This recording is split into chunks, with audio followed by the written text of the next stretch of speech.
¿Le puedes enviar el link? Listo, ya está. Ya. ¿Lista?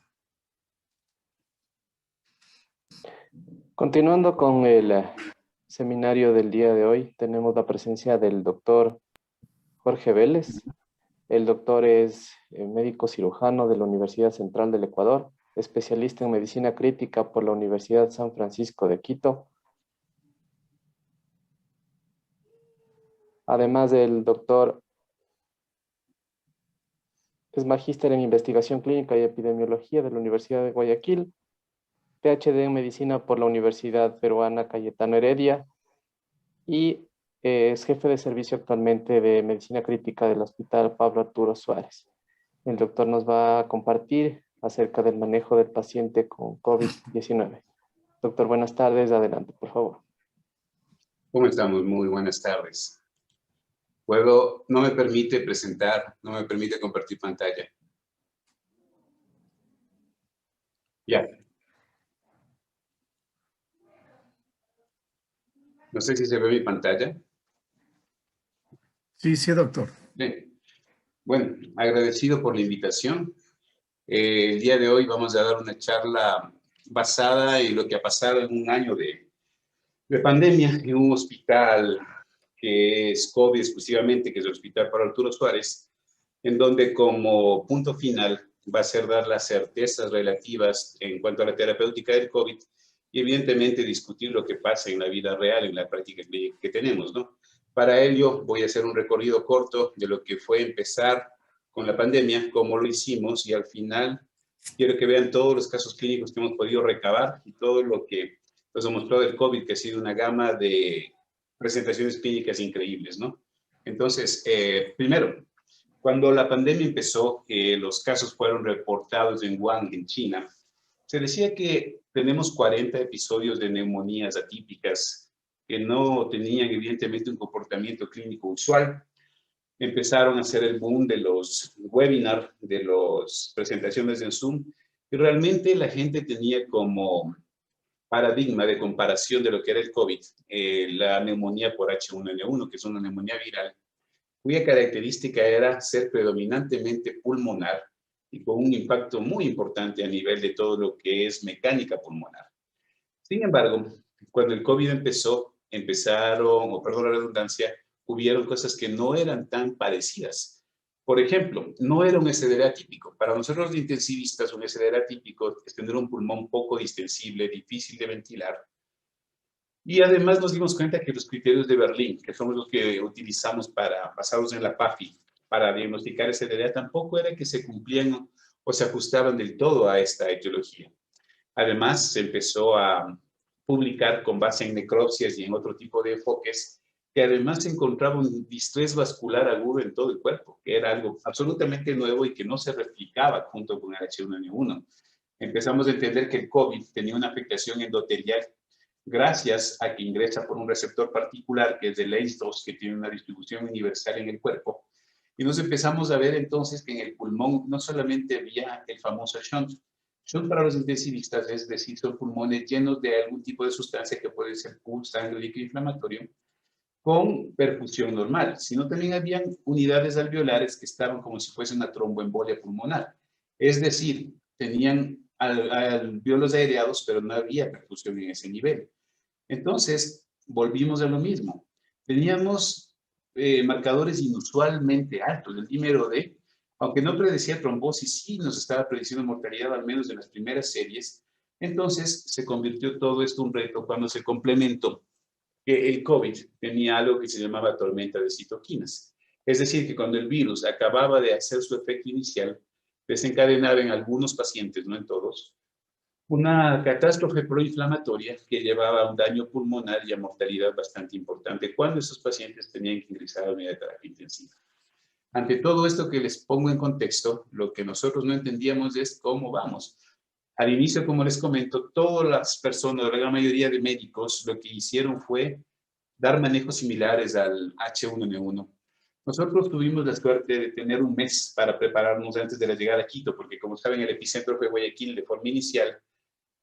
Pudimos acceder a un documento interesante redactado en España, en donde nos hablaban de este famoso RITAC, que es la respuesta inflamatoria, inmunotrombótica, perdón, asociada al COVID. Y ya nos decían al inicio de la pandemia, esto que me pareció importantísimo porque ha prevalecido en el tiempo, nos decían que el COVID tiene dos formas de atacar el cuerpo, una inmunológica y una trombótica.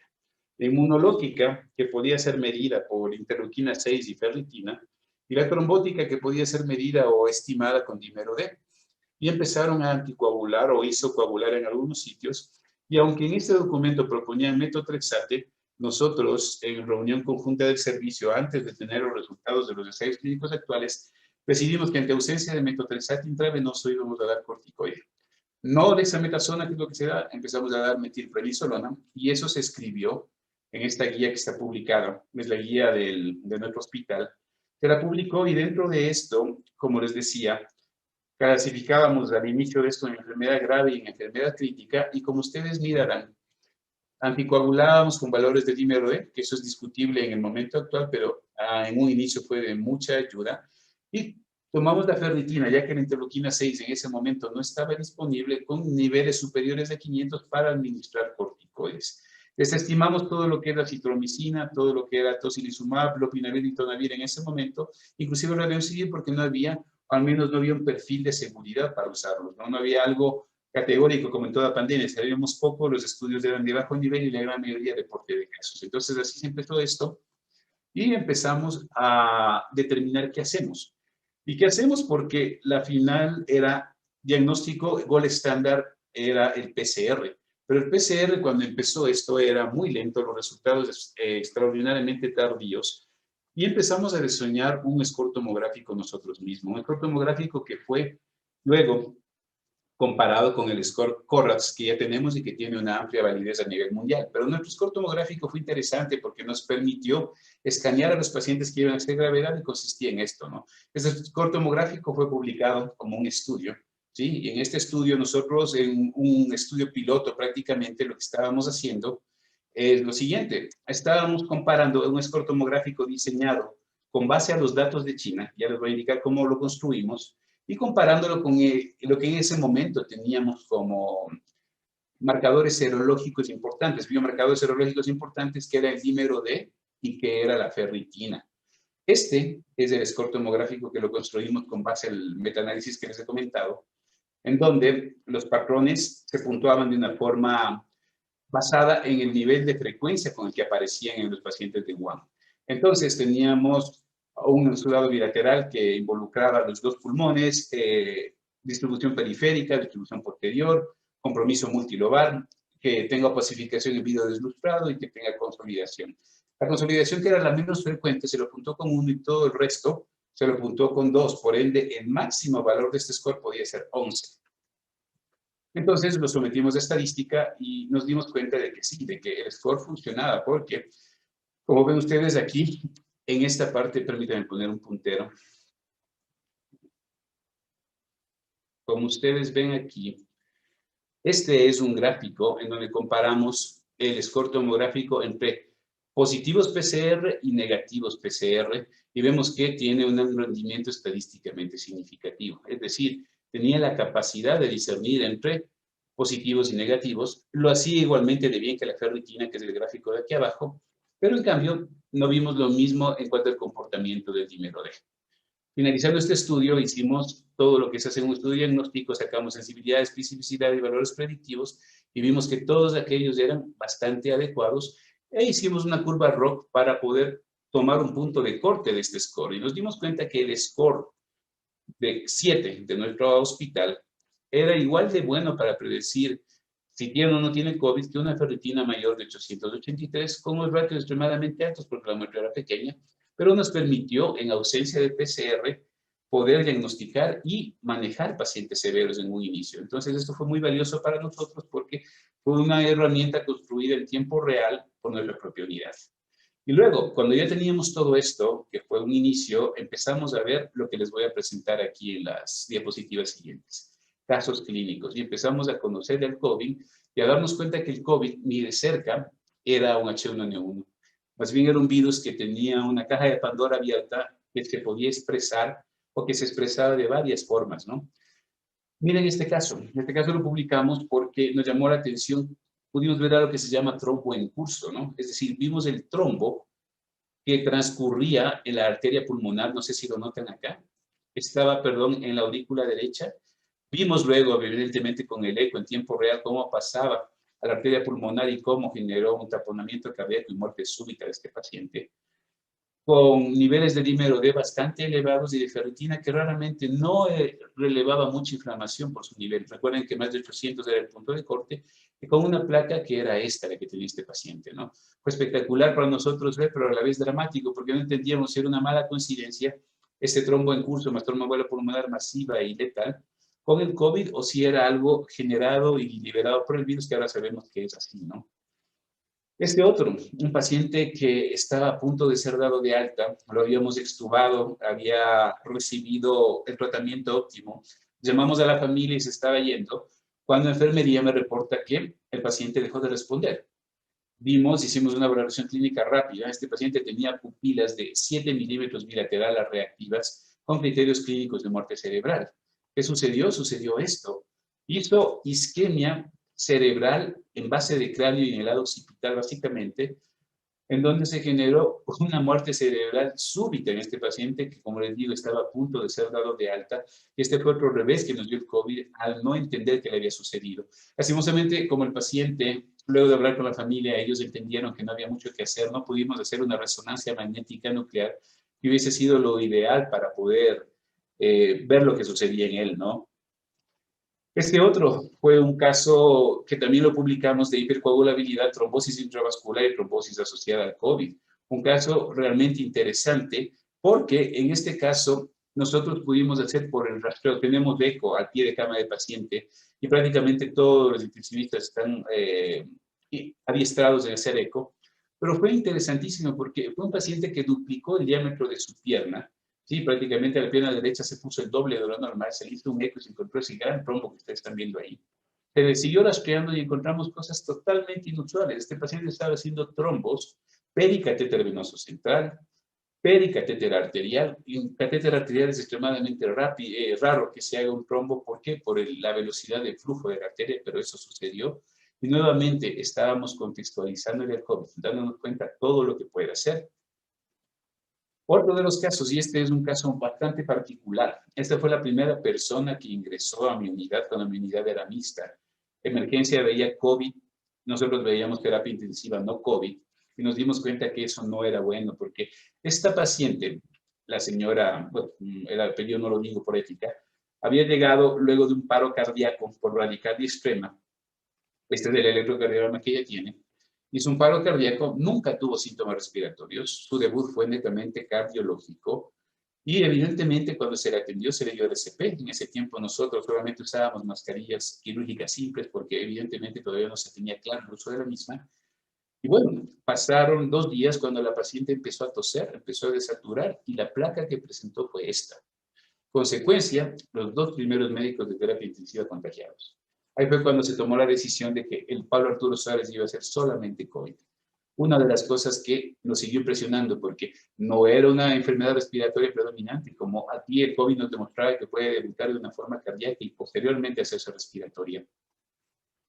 Otro de los casos que pudimos publicar, endocarditis bacteriana por estafilococo hominis de válvula nativa en paciente con COVID. Un paciente que igualmente que muchos, extubado en buenas condiciones, dado de alta, empieza a hacernos fiebre persistente. Y se empieza a hacernos fiebres persistentes que luego de un rastreo no nos daban ningún tipo de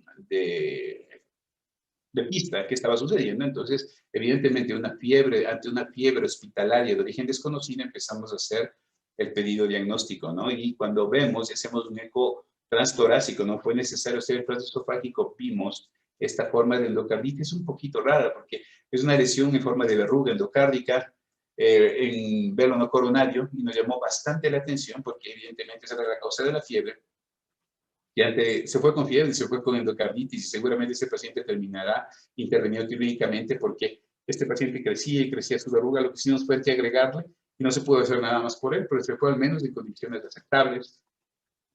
Otro de los casos que pudimos publicarlo y que nos llamó mucha la atención y habla del potencial daño a nivel de la coagulación del COVID, cómo puede enloquecer a nuestro sistema homeostático de la coagulación. Este es un caso en donde vimos coexistencia de dos cosas, hemorragia con trombosis. Este caso era interesante porque este paciente, como ustedes ven, tenía ya una lesión aneurismática previa, que evidentemente se rompió, todo esto es sangre, ¿sí? Cuando ingresó a terapia intensiva hizo igualmente muerte cerebral de una forma súbita, pero a la vez cuando ampliamos el estudio tomográfico encontramos que tiene este megatrombo, que está aquí, a nivel de arteria pulmonar. Es decir, en este paciente la endotelitis debilitó la lesión aneurismática preexistente y la rompió, pero a la vez generó endoteliopatía y trombosis. Otra de las cosas que nos ha maravillado, por decir de alguna forma, de cómo el COVID puede afectar de forma universal los sistemas del cuerpo, ¿no? Este es otro caso que lo presentamos y es un caso también muy interesante porque nos dimos cuenta de un efecto descrito hace varios años que se llama el efecto McLean, que era o que es un efecto descrito en 1944 para explicar los neumotoras y enfisemas espontáneos que se veía en pacientes traumáticos, pero nosotros lo estamos viendo en pacientes con COVID día a día. El neumomediastino y los neumotoras laminares son situaciones bastante usuales de los pacientes con COVID y ya no nos asustan como al inicio porque a nosotros ver neumomediastino decíamos rotura traqueal, mucho más cuando muchos de los pacientes venían tomando dióxido de cloro, que como sabemos es un fármaco o una sustancia lesiva que puede generar erosiones de vía aérea, rotura traqueal y otro tipo de daños, ¿no? Entonces, miren cuántos casos, cuánta casística, cuánta experiencia.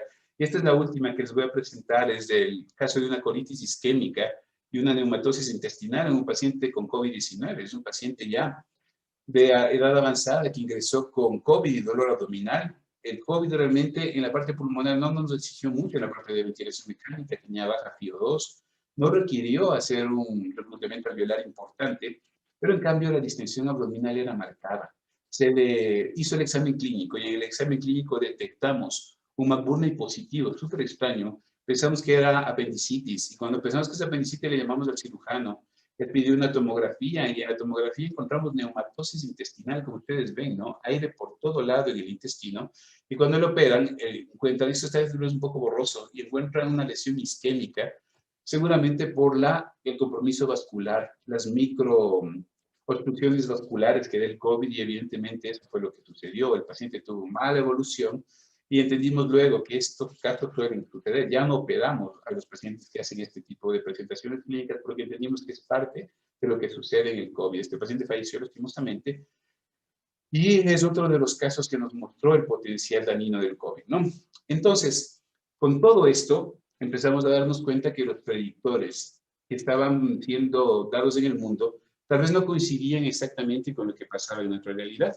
Y diseñamos nuestro primer estudio, ¿no? Este estudio ya está en publicación preprint y básicamente empezamos a darnos cuenta que necesitábamos determinar con un primer corte. Entonces hicimos un estudio en un primer corte de 90 pacientes, que todos eran ya COVID positivo, ya sea por PCR o por SCORE-TAC, y prácticamente nos dimos cuenta de lo siguiente. Metimos en el modelo y lo que investigamos variables de tipo ventilación mecánica, variables sociodemográficas, variables citométricas, es decir, de biometría hemática, y variables séricas. Lo que encontramos es lo siguiente. La LDH y la interleuquina 6 fueron las variables que en este grupo de 90 pacientes medieron la mejor asociación con mortalidad, ¿sí? La LDH medida de ingreso y la interleuquina 6. Y también vimos que a nivel de la citometría, al igual que lo que habían reportado en el mundo, empiezan a aparecer fundamentalmente un biomarcador derivado de la simple división de los neutrófilos para los linfocitos. O sea, se divide el número absoluto de neutrófilos para el número absoluto de linfocitos y se llama índice neutrófilo-linfocito. Y vimos que en sus 3 mediciones, al ingreso a las 48 horas, 72 horas, tenía un comportamiento de asociación con mortalidad. Fuimos de estadística multivariada, hicimos una regresión logística y lo que encontramos que sí. Encontramos exactamente en este primer estudio que tuvimos 4 predictores fuertes de mortalidad. Y estos fueron, si un paciente al tercer día seguía con problemas de oxigenación, estimados por la PAFI, menos de 155. Si un paciente tenía una interleuquina 6, más de 117, la hemos tenido hasta más de 1000. Si un paciente tenía índice neutrófilo linfocito al ingreso y a las 48 horas, todos ellos tenían odds ratios, ¿sí?, importantes para determinar mortalidad. Es decir, determinamos nuestros propios indicadores de mortalidad que luego en un estudio que lo estamos escribiendo, todavía no está publicado, se han replicado, simplemente que se añadieron 2 que no estaban antes, que es la ferritina, que al igual que el mundo dice, sí es un buen predictor de mortalidad, se mantienen los mismos que ya les había nombrado, los encefalógrafos linfocito, la PAF y la interleuquina 6, y se añade la escala SOFA, que como deben saber muchos de ustedes, es una escala para evaluar la distribución multiorgánica. Cuando el SOFA al tercer día sigue mayor de 6, son pacientes que usualmente tienden a fallecer en nuestra serie propia, ¿no?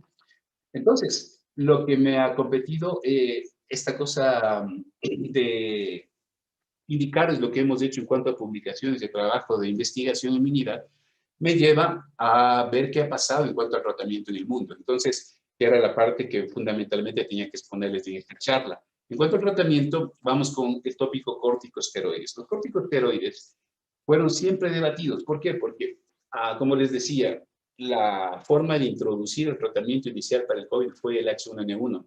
Y en la neumonía por H1N1 sí que sí no iba bien los corticoides. Por ende, muchas veces al inicio se negó. Nosotros, como les dijimos, desde un inicio utilizamos los corticoides por el análisis del RITAC.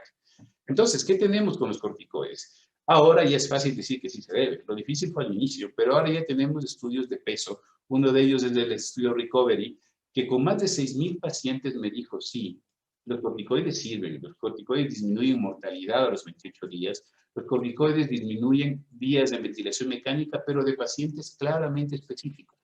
Aquellos que reciben oxígeno y aquellos que están en ventilación mecánica, de cualquier tipo, invasiva o no invasiva.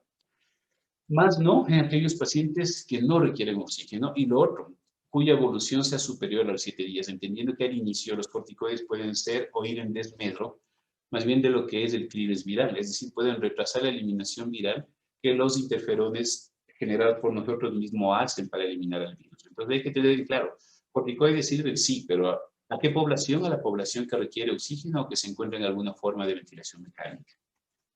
Salieron luego en JAMA y en Intensive Care Medicine dos revisiones sistemáticas y metaanálisis que no hacen más que corroborar lo que dijo el Recovery, y eso va acorde a la evidencia. Un ensayo clínico con mucha muestra y bien hecho usualmente puede funcionar al igual que un metaanálisis, y definitivamente se confirma que los corticoides valen para el tratamiento en ese tipo de pacientes específicos. Y que no solo eso, en este metaanálisis se dice que además puede ser no solamente dexametasona, podría ser también metilprednisolona o podría ser también incluso hidrocortisona. Y eso se ha visto en un estudio pequeño que publicaron recién, en donde la metilprednisolona parece ser inclusive más bondadosa que la dexametasona a dosis de 2 miligramos por kilo. Sin embargo, es un estudio pequeño, entonces sí es mejor, habrá que tenerlo con interrogante, pero lo que nos queda claro es que sí. Los corticoides, y al momento, los que deseen utilizar la dexametasona con protocolo Recovery, 6 miligramos por 10 días de pacientes con necesidad de oxígeno o ventilación mecánica, es algo razonable y tiene la mejor evidencia disponible. Tocilizumab. ¿Por qué tocilizumab? Tocilizumab es un anticuerpo monoclonal que inhibe el receptor de interleuquina 6. Entonces, evidentemente, si ustedes hacen un recorderis de lo que les dije como predictores de mortalidad, la interleuquina 6 era uno de ellos, claro, porque es el espejo de la cascada o del desmedro proinflamatorio que produjo el virus desde un inicio, y bloquear resultaba razonable. Resultaba razonable, pero no había sido probado, porque habían al inicio estudios pequeños que daban resultados bastante divergentes. No teníamos la claridad de que el tocilizumab iba a funcionar. Sin embargo, nuevamente, el mismo Recovery, sí, en el brazo de tocilizumab, nos dice lo siguiente: con 4.116 pacientes randomizados, 2.000 al grupo de terapia de soporte y 2.000 al grupo de tocilizumab, la interpretación es clara. Valen el tocilizumab igualmente en pacientes específicamente claros. ¿Cuál es este paciente? El que requiere oxígeno y el que está muy inflamado. Para ellos, estar muy inflamado significaba tener un PCR más de 75, y además vieron que los beneficios del tocilizumab eran aditivos a dar corticoides. Es decir, el tocilizumab en pacientes claramente establecidos funciona y sirve. Entonces, es otra de las certezas relativas que tenemos a nivel farmacológico actualmente. ¿Cómo se lo da? El tocilizumab se lo da de 600 a 800 miligramos. Se puede repetir en 24 horas si es que no ha habido mejoría. La mejoría, ¿cómo se la mide? En mejoría de la oxigenación. ¿Y para quién está dado? Como les decía, para pacientes que requieren oxígeno o ventilación mecánica y que tienen signos de severa inflamación que podrían ser estimados por el PCR pero también que podrían ser reemplazados por surrogantes como la ferritina, como la interleuquina 6, si fuese el caso. Pero la idea es que el tocilizumab no es para todos, hay que dar también para los pacientes que tienen estas características, al igual que los corticoides. Antibióticos. Y esta es una catástrofe que estamos viviendo en los hospitales grandes. ¿Por qué? Porque casi por receta de cocina, perdón el término, muchos sitios recomiendan antibióticos como la citromicina, se da ivermectina, se da ceftriaxone, hemos visto inclusive imipenem y meropenem dado por DISH. O sea, realmente es increíble la forma desmesurada en que se ha administrado antibióticos y se los ha prescrito. Y evidentemente eso nos ha llevado ¿a qué? A que nosotros no sabemos realmente si están o no están sobreinfectados, y si están sobreinfectados, cuál es la participación bacteriana y hasta dónde llega la inflamación viral. Por suerte tenemos este estudio que creo que ha sido de guía para nosotros, con casi 4.000 pacientes, en donde nos dice que el 7% de la población hospitalaria puede ser una coinfección bacteriana, y en terapia intensiva se duplica esa posibilidad a 14%, y que luego coinfección viral es probable, pero realmente muy poco posible, apenas un 3%. Entonces, sí es posible que haya coinfección bacteriana. Y de esta coinfección bacteriana tenemos que diferenciar o discernir en dos momentos. La coinfección temprana, es decir, aquella que se presenta en el día 7 de evolución. Esta es un poco difícil y realmente es la menos probable. Esta es inferior al 3% y tienen que entender algo. Muchas veces un paciente que está pasando la etapa del COVID, que aparentemente se está regenerando y de pronto empieza con una cascada inflamatoria que le genera fiebre, taquicardia, taquipnea, leucocitosis, tal vez lo que está sucediendo es que este paciente pertenece al 5% de pacientes críticos que ha desarrollado tormenta de citoquinas y que va a requerir ventilación mecánica, y que esa respuesta inflamatoria sistémica no se debe a una coinfección temprana bacteriana. En cambio, la coinfección tardía, esta sí que sí es un poco más común y esta necesita bastante percepción clínica, porque esto se produce luego de que el virus terminó de hacer su daño a nivel proinflamatorio cuando desencadenó la tormenta de citoquinas. Se produce a partir del día 3 aproximadamente, y esta sí es común porque se presenta en pacientes con intubación que tienen menos o factores de riesgo para desarrollarla, pero aún así se vuelve complejo saber si es o no dependiente de bacterias, si es una coinfección tardía bacteriana. Ante esto, nosotros lo que hemos hecho, igualmente estamos terminando un trabajo de investigación en donde nos hemos dado cuenta primero que nuestro léxico bacteriano en la pandemia se ha expandido de una forma notable. Ahora hablamos de Burkholderia cepacia, Serratia marcensis, Stenotrophomona maltófila, Acinetobacter baumani, y todas esas bacterias que parecen impronunciables han venido y nos han visitado. ¿Por qué? Por el uso indiscriminado de antibióticos prehospitalarios, ¿no? Lo que está pasando en la comunidad nos está haciendo mucho daño porque las KPC, que para nosotros antes eran algo no usual, ahora se vuelven el pan de todos los días, y lo que ahora usamos como profilaxis antibiótica es algo que realmente me hubiese dado terror en tiempos previos, ¿no? Damos colistin, vancomicina y amikacina hacia todos los pacientes porque casi todos vienen con este tipo de bacterias que les estoy exponiendo. Entonces, ¿qué hacer o cómo darme cuenta que mi paciente tiene una coinfección bacteriana? Hicimos lo siguiente. Nosotros llevamos una base de datos clínica en la cual tiene muchas variables que están ahí justamente con fines clínicos, y empezamos a hacer lo siguiente. En los pacientes que salieron positivos con las bacterias que les presenté previamente, nos fuimos hacia atrás 3 días y vimos qué pasaba con 2 biomarcadores que estaban ya siendo prometedores en el mundo.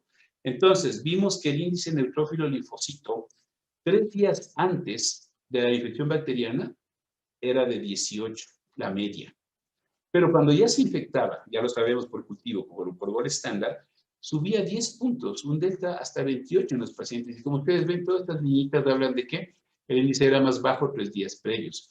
Nos dimos cuenta que este índice del neutrófilo linfocito, cuando subía por sobre 20 y tenía otras cosas que ya les voy a anotar, era un buen indicador para ayudarnos a dar antibiótico. Y lo mismo hizo este nuevo biomarcador que se llama volumen medio plaquetario. E hizo exactamente lo mismo. Lo medimos el día de diagnóstico de infección con cultivo y lo vimos cómo estaba 3 días antes y pasaba lo mismo. La media 3 días antes versus 3 días después tenía diferencia estadísticamente significativa. Por ende, estamos usando estos 2 biomarcadores como ayuda para empezar a dar una terapia antibiótica racional en pacientes que tienen coinfección tardía y COVID. Eso de pronto puede ser importante y puede disminuir el uso innecesario de antibióticos. Entonces, ¿cómo hacemos inmunidad para tratar a estos pacientes? De la siguiente forma. Damos antibióticos en coinfección tardía cuando los pacientes tienen los siguientes puntos. Su SOFA subió más de 2 puntos en las últimas 72 horas. Los pacientes empiezan a requerir más oxígeno y bajan la PAFI o requieren vasoactivos que se ha descartado tromboembolia en ellos. Y si a eso se suma un índice de neutrófilo linfocito y un volumen medio plaquetario que han subido con respecto a otros días previos, damos terapia antibiótica. Y la correlación entre antibiótico y cultivo positivo después es casi cercana a 1, es decir, no nos hemos equivocado en dar terapia antibiótica con base a este pequeño esquema que nos ha ayudado y nos ha facilitado dar a quien sí y a quien no antibióticos. Ya para terminar, ¿qué pasa con el tratamiento de tromboembolia pulmonar? Esto es algo que también nos ha vuelto locos en el sentido de que esta carta del editor la enviamos, está en proceso de revisión, justamente porque nos llamó la atención algo.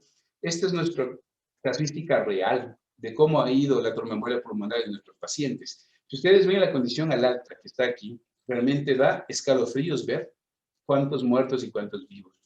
Realmente tener tromboembolia pulmonar en un paciente con TEP se ha vuelto prácticamente una sentencia de muerte. Prácticamente ninguno sale. Y algo que nos ha hecho todavía más, se nos ha hecho más llamativo, es el hecho de que los trombolíticos en TEP generada por COVID-19 no funcionan. A todos aquellos pacientes que les dimos streptokinasa, que es un fibrinolítico no específico, o RTPA, RT-plasa, ninguno de ellos pudo sobrevivir. Y evidentemente eso, añadido a que las escalas pronósticas y de probabilidad clínica, como el Wells y el Ginebra, no funcionan en este tipo de TEP. El razonamiento es claro. Nosotros hemos últimamente diagnosticado casi todo por angioTAC pulmonar, porque muchas veces no encontramos los signos ecocardiográficos clásicos, como el signo de McConnell, como la desviación del septo hacia la izquierda, como el crecimiento y dilatación del ventrículo derecho. Actualmente no es usual. En muy poco se ve eso, y es porque mucha de la trombosis que se produce en estos pacientes es trombosis in situ. Y esa trombosis in situ evidentemente no es visible o no genera un impacto hemodinámico para que el eco lo vea, pero el angioTAC sí lo ve. Y prácticamente en esta última temporada hemos tenido muchos casos de TEP. Pensamos y creemos que hay nuevos tipos de variantes que están generando, que son más protrombóticos, además de que más infecciosos, como ya se sabe, y prácticamente esa es la situación. Nosotros al inicio de la pandemia, como vieron en el protocolo, teníamos los niveles de dímero D como el indicador cuando su valor era más de 1000 para dar heparina de bajo peso molecular. Sin embargo, los guías actuales de COVID recomiendan no anticoagular y solo anticoagular cuando tenemos episodios demostrados de trombosis en algún sitio.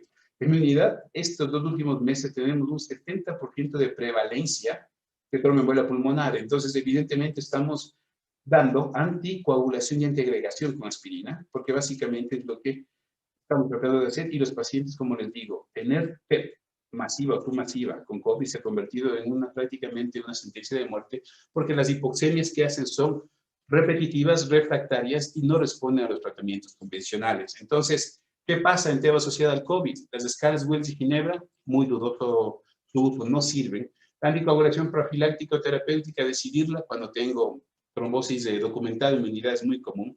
¿Damos aspirina o no? Hay 2 estudios, no RCTs, no ensayos clínicos, que me dicen que sí, que se asocia con mejoría. Sin embargo, la palabra asociación no me da el poder estadístico para decir lo que debo usarlo. Puedo usarlo, lo estamos usando por lo que les he dicho. Y definitivamente los trombolíticos, al menos de la experiencia del Pablo Arturo Suárez, no funcionan.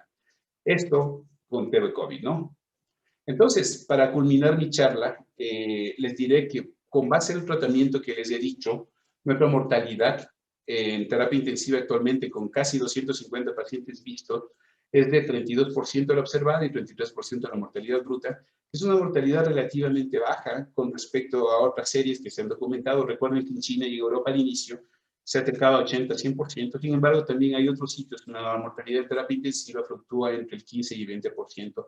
Así que es lo que se puede hacer. Estos son datos reales y prácticamente, como ustedes han visto, mi unidad de terapia intensiva del Pablo Arturo Suárez, luego de que fue designado un centro de investigación clínica, hemos hecho estadística propia, investigación propia, y creo de forma ferviente que esto ayuda al manejo de pacientes. Tener datos propios tener una forma de manejo propio, evidentemente ayudada y basada en la evidencia mejor disponible en ese momento, se convierte en un pilar fundamental e importante en donde el personal médico y de enfermería crece, investiga, pero a la vez damos el mejor tratamiento que podamos tener bajo nuestros medios a los pacientes que hemos tenido.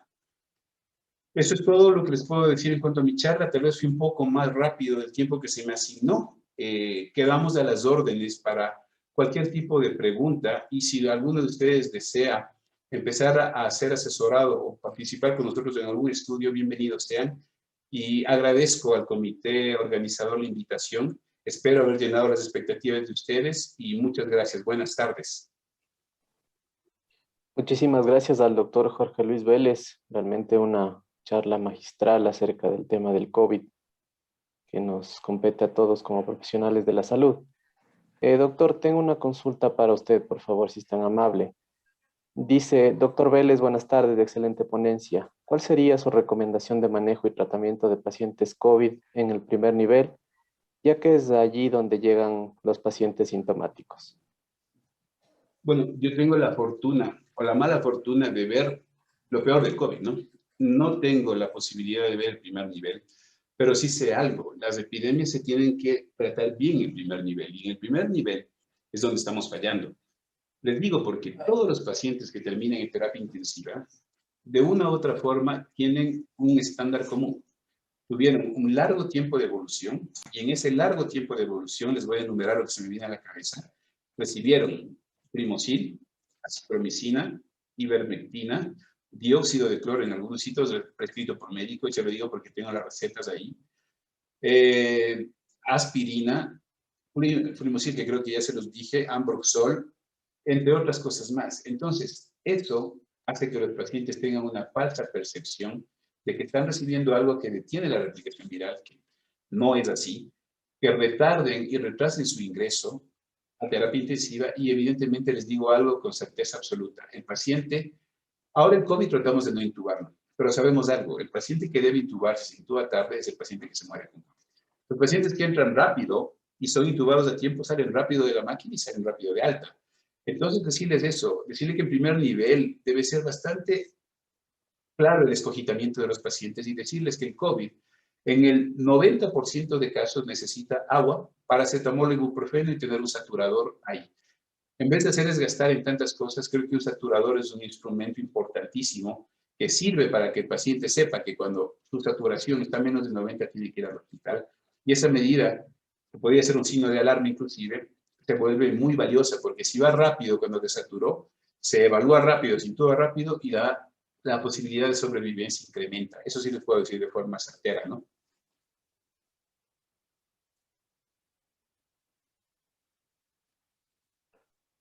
Muchísimas gracias al doctor Vélez. Aparentemente no hay ninguna otra pregunta. Reiterándole las felicitaciones por la charla magistral que nos acaba de brindar, doctor, por la recomendación totalmente válida para primer nivel de atención. Doctor Vélez, permítame expresar una gran felicitación. El trabajo que ustedes han realizado es un trabajo brillante, es un verdadero aporte al conocimiento y qué más aún que no solamente hicieron el trabajo desde el punto de vista del manejo de la morbilidad de los pacientes, sino que a su vez pudieron alcanzar unas publicaciones de la experiencia que significa haber trabajado en el manejo del COVID. Yo quiero expresarle mi felicitación, doctor, por el trabajo que ustedes han hecho y que realizan. Y por supuesto se convierten en un verdadero centro de referencia nuestro nacional, no solamente para enviar los pacientes, sino para poder alcanzar las normas y el manejo que debe hacerse en los diferentes niveles de atención de salud.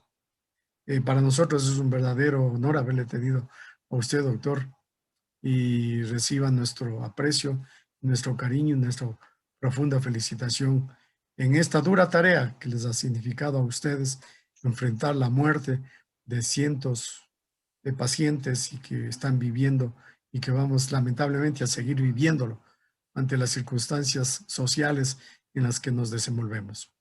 Doctor, muchísimas gracias. Yo este rato abrí la convocatoria suya, la charla a diferentes frentes. Ojalá, espero que lo hayan revisado. Está en YouTube también, la charla suya. Y yo creo que todo el mundo debemos haber aprendido de las enseñanzas y el trabajo realizado por ustedes. Nos da mucho... Agradecido, doctor Játiva, por tomarlo en cuenta. No es mi experticia no es ginecológica, pero creo que el COVID deja enseñanza para todos los médicos de forma general. Nuevamente, muchas gracias por tomarme en cuenta. Si no hay más preguntas, pues me retiraré entonces. Muchísimas gracias, doctor, reiterándole el agradecimiento una vez más. Le agradecemos su participación. Bueno, muchas gracias. Hasta luego. Hasta luego. Vamos, por favor, a continuación a tomarnos del receso. Retornamos a las 3:40 de la